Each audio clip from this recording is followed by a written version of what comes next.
Hi, team. A couple things I just wanted to go over in regards to prototyping for our final project. So I do have a couple notes regarding your mobile and your desktop. So let's just jump in. So because it is one long scrolling site, we will potentially or will obviously be anchoring our navigation. So let's just go over that first here. So if we have services, tips, and contact, I just created this incredibly quick wireframe here.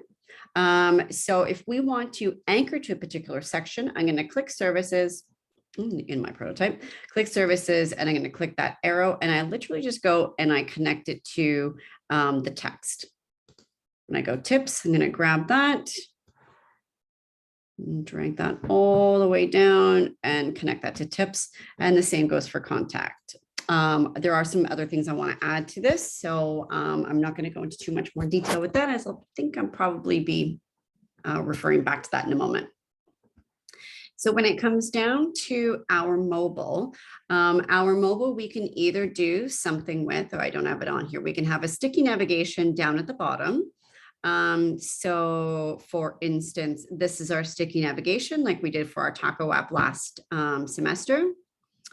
Or we will have a hamburger navigation. So just a few little, remember this kind of moment. When we are going to prototype our hamburger navigation, we will have a box that's going to pop up. This could take up the whole screen. It could come up from the top. It could come from the side, but you do need to set up that navigation on its own screen and this screen only. So it will be its own size potentially, depending on just, you could see mine's much smaller. You could do it the full page, obviously not to exceed your full page. So again, we set that up on its own artboard. And when we're programming it, I'm going to go ahead, I'm going to click that hamburger navigation. So we need to activate the action. So I'm going to click that arrow. My action is to now open this up, but I don't want to open this up into its own page. For instance, let's see what happens when we do that. My little menus are in the way. Now we just end up here. And that's not what we want. We want this navigation to open up from the side. So what I'm going to do when I do this and I connect it to there, I just go over to my action and I just want that to be an overlay. You might remember that when we programmed our pop-ups.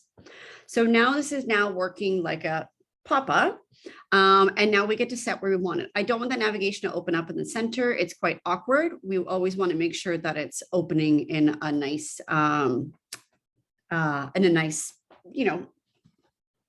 predictable way, I guess you could say. So now we can go ahead and test that. And then there we go. So one of the issues that was raised, and it was something that I actually was hoping was solved as of now, but looks like I've did digging and I've spoken to some other professionals, and it looks like it's just a feature that we are unable to do, which would be anchoring from one page or from a separate artboard to a section. So I showed you what anchoring does here when we anchor to our sections, but we are unable to anchor from its own artboard to those specific sections. So when you are prototyping and programming your navigation, you're going to just have to program it to land straight on that homepage.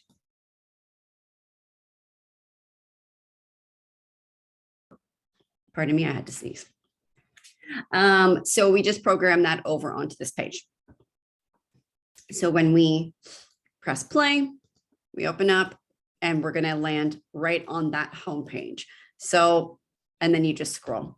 So I know it's not ideal, but unfortunately, it is something that many people have complained about, and that is still in the works.